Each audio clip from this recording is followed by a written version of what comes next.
America ఇరాన్ల చర్చలు ఎలా నడిచినాయి అంటే ఓ విచిత్రమైనటువంటి తీరులో నడిచినాయి.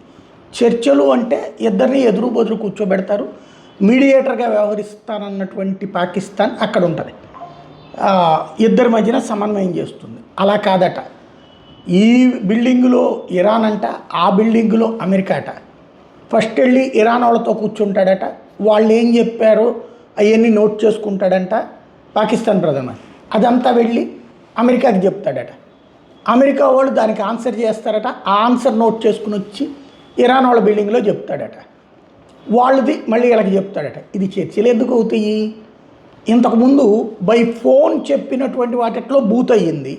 ఇరాను జోకర్ వంది పాకిస్తాన్ని, అమెరికా జోకర్.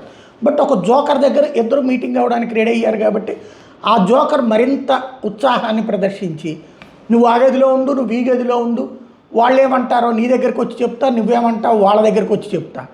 సీన్ కట్ చేస్తే ఏంటయ్యా అంటే, హార్ముజ్ జలసంధి తెరిచి తీరాలి అన్నది అమెరికా, అలాగే అణు వ్యవహారాలన్నింటినీ కూడా ఆపేయాలి అన్నది అమెరికా.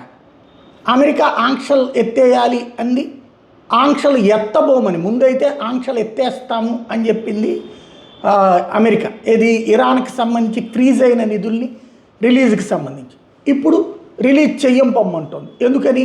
వీళ్ళు హార్ముజ్ జలసంధిలో ఎక్కడెక్కడ మైన్స్ పెట్టామో మాకే తెలియదని అమెరికా చెప్పింది.